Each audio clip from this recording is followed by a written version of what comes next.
نحمدہ ونصلی علی رسولہ الکریم بسم اللہ الرحمن الرحیم۔ صرف 5 منٹ کا مدرسہ قرآن و حدیث کی روشنی میں 3 صفر المظفر۔ نمبر 1، اسلامی تاریخ۔ حضرت ایوب علیہ السلام حضرت اسحاق علیہ السلام کی اولاد میں سے ہیں۔ ان کا شمار عرب کے پیغمبروں میں ہوتا ہے۔ وہ اللہ تعالیٰ کے نیک اور بڑے صابر و شاکر بندے تھے۔ انہوں نے صبر و شکر کی ایسی مثال پیش کی کہ خود اللہ تعالیٰ نے ان کے صبر و تقوی کی شہادت دی۔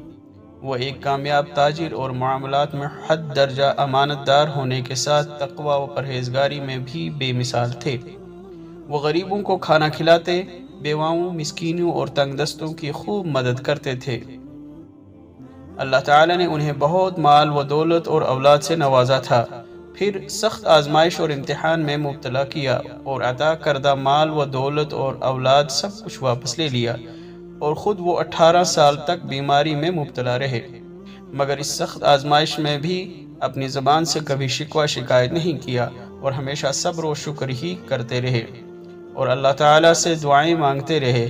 اللہ تعالیٰ نے ان کی دعا قبول فرمائی اور صبر کے بدلے میں انہیں پہلے سے زیادہ مال و دولت اور اولاد سے نوازا اور بیماری سے نجات دے کر صحت و تندرستی عطا فرمائی۔ نمبر 2، اللہ کی قدرت۔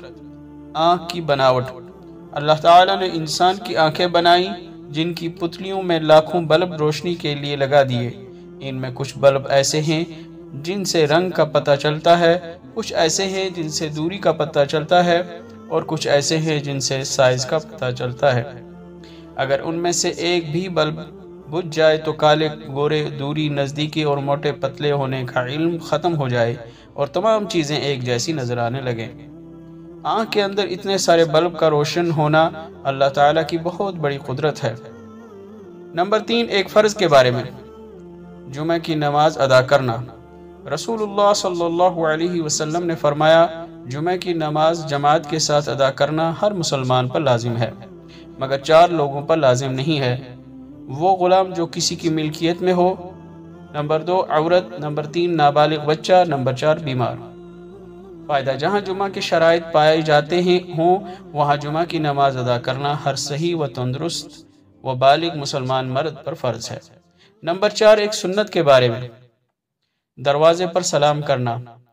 رسول اللہ صلی اللہ علیہ وسلم جب کسی کے گھر کے دروازے پر آتے تو بالکل سامنے کھڑے نہ ہوتے، بلکہ دائیں طرف یا بائیں طرف تشریف فرما ہوتے اور السلام علیکم فرماتے۔ نمبر 5، ایک اہم عمل کی فضیلت۔ مسجد سے تکلیف دینے والی چیز کو دور کرنا۔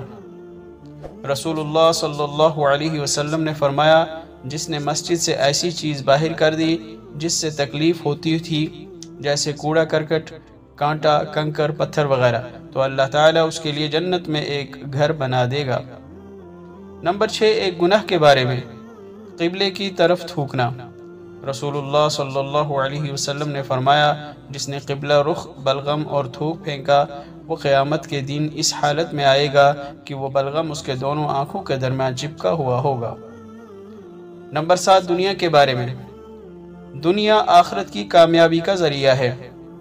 رسول اللہ صلی اللہ علیہ وسلم نے فرمایا، دنیا ایسے آدمی کے لیے بہت ہی اچھا گھر ہے جو اس کو آخرت کی کامیابی کا ذریعہ بنائے اور اللہ تعالیٰ کو اس کے ذریعے راضی کر لے، اور دنیا ایسے آدمی کے لیے بہت ہی بڑا گھر ہے جو اس کو آخرت کے کاموں سے روک دے اور اللہ تعالیٰ کو راضی کرنے میں رکاوٹ بنے۔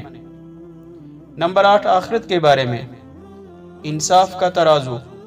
قرآن میں اللہ تعالیٰ فرماتا ہے، قیامت کے دن ہم انصاف کا ترازو قائم کریں گے اور کسی پر ظلم نہ ہوگا۔ اگر رائی کے دانے کے برابر بھی کوئی عمل ہوگا تو ہم اس کو حاضر کر دیں گے اور ہم حساب لینے والے کافی ہیں۔ نمبر 9، طب نبوی سے علاج۔ راکھ سے زخم کا علاج۔ غزوہ احد میں جب رسول اللہ صلی اللہ علیہ وسلم کا چہرہ مبارک زخمی ہو گیا تو آپ صلی اللہ علیہ وسلم کی صاحبزادی حضرت فاطمہ رضی اللہ عنہا خون دھو رہی تھیں اور حضرت علی رضی اللہ عنہ زخموں پر پانی ڈال رہے تھے۔ حضرت فاطمہ رضی اللہ عنہا نے جب دیکھا کہ خون بند ہونے کے بجائے بڑھتا ہی جا رہا ہے تو انہوں نے کھجور کے پتوں کی چٹائی کا ایک ٹکڑا لے کر جلایا، اور جب وہ راکھ ہو گئی تو اس کو زخموں پر لگا دیا، جس سے زخم جس سے خون بند ہو گیا۔ فائدہ: حکیموں نے لکھا ہے کہ ٹاٹ اور کھجور کی چٹائی کی راکھ بہتے ہوئے خون کو روکنے میں بے حد مفید ہے۔ نمبر 10، قرآن کی نصیحت۔ نعمتوں کی ناشکری سے بچو۔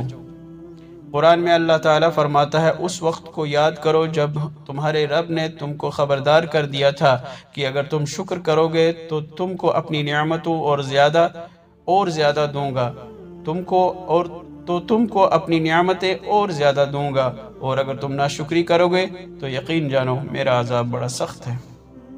اللہ تعالیٰ عمل کرنے کی توفیق عطا فرمائے۔ وآخر دعوانا ان الحمد للہ رب العالمین۔